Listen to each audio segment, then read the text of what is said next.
Hello, this is Todd Smith, and welcome to my next tutorial. Today, we're going to focus on Volca Beats motion control and the stutter. I've already had a few videos where I dwell into the stutter, and I show you how I work. This will go into more detail on how that section works, and a few tidbits that I didn't get to touch on in my other videos.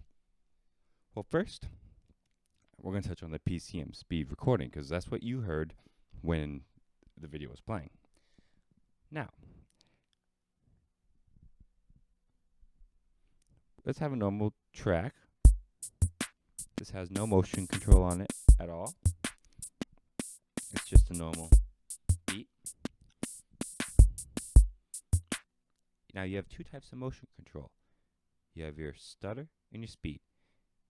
And just like any other option, when it's highlighted, you'll have a little dot underneath it on the lower section.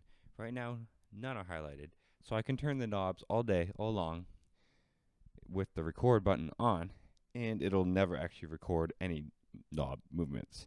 Once I have one of these highlighted by hitting the function button, you can have one highlighted, or you could have both highlighted. Either or.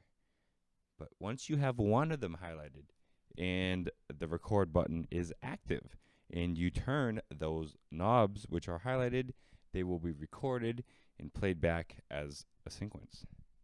Now, the first section, what we're going to focus on, the speed section of the motion control, affects your PCM speed knob.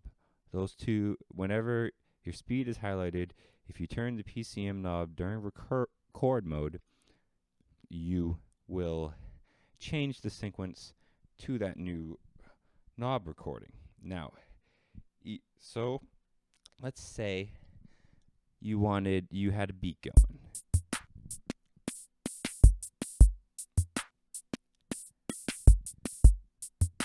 And you were like, wow, this is like the best beat ever. And then if you go into a step mode, you're like, man, I want some go-go. This is just gonna... Oh, yeah, you just knew that a go-go was gonna hit. So now that your go-go is going, you can sit and record the knob movements as long as your speed is highlighted in your step record, which again is done by function, and it currently is highlighted, and your record is active. Now, once those two things are aligned, when you turn your PCM speed knob, it'll now record the movement.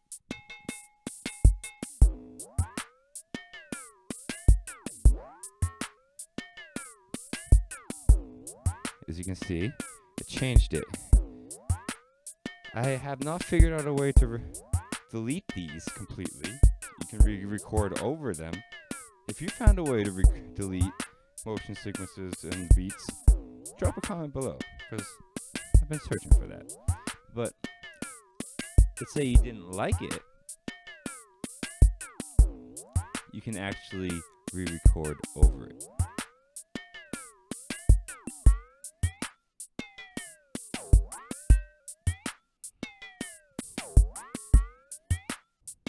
Which is pretty cool.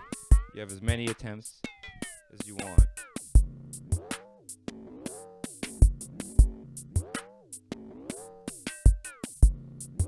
Whoa.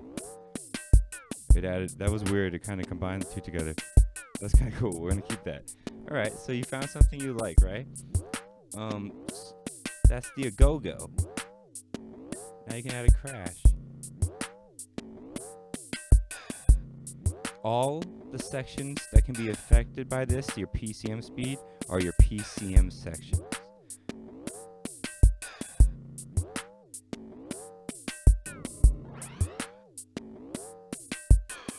Oh, I don't have a record on here. Record.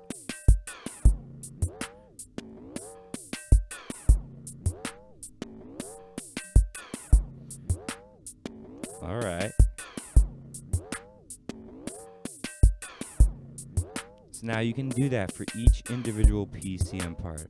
I did it for the crash you go. Now you can add clays. Because you're like, oh man, I need clays. Oh man.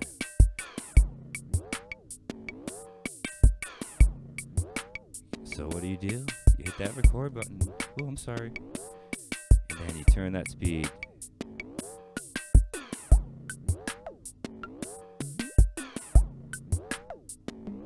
Oh. Yeah. So you get the idea. You can sit there.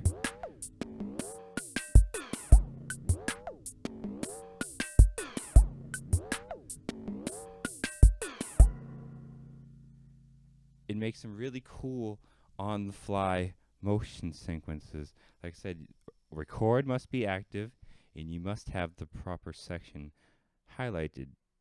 At this point, we've been using speed in the speed knob. Those speed knob can affect each of the 4 PCM parts, and each one can have its own motion recording. So you can get pretty deep in there and start to play with some pretty cool stuff. Again, I've never figured out how to completely clear a sequence other than just if it's playing playing back, you just drop the speed by hitting function. Now there's no speed anymore, which makes your digital parts most of the time sound like crap. So it's best just to mute the digital parts.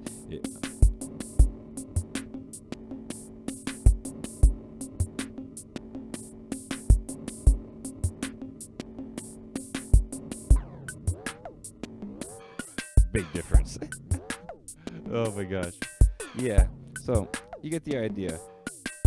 You can sit there and have some really fun, and those noises that sounded like not that interesting before have some really interesting life to them. Now, if you wanted to go stutter on top of that, you definitely can. You just add function stutter. And I'd watch your recordings first. Maybe just play with it without your recording.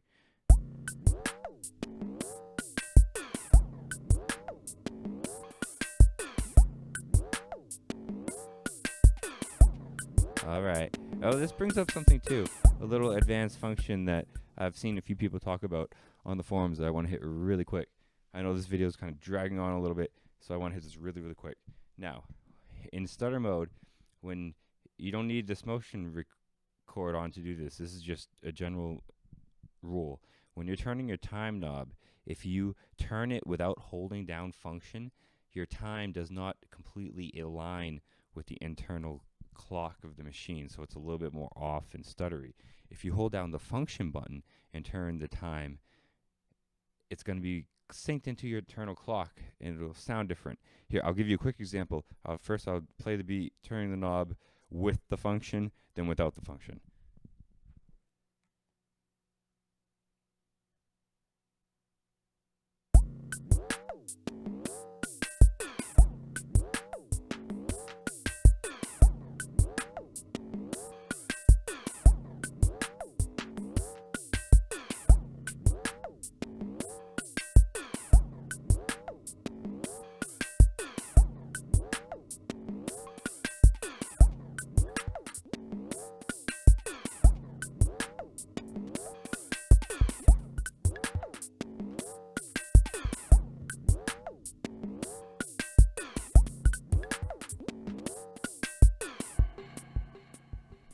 As you can see, you get drastically different effects if you hold down the function, and if you don't hold down the function when you turn down that time knob.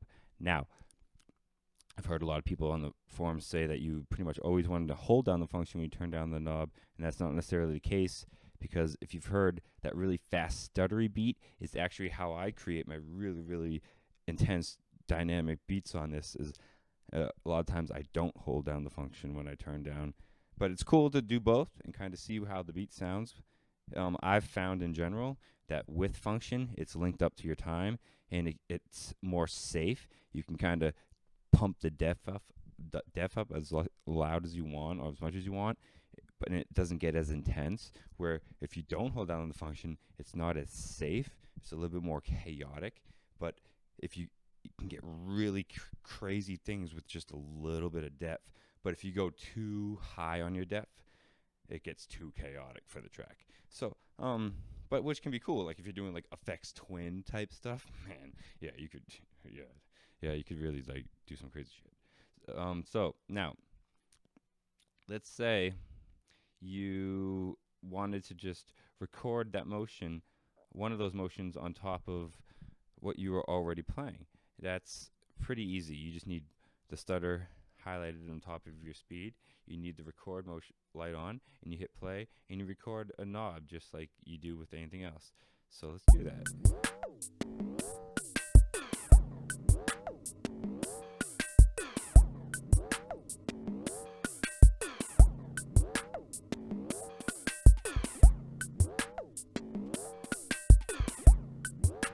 As you can see, I added that little kind of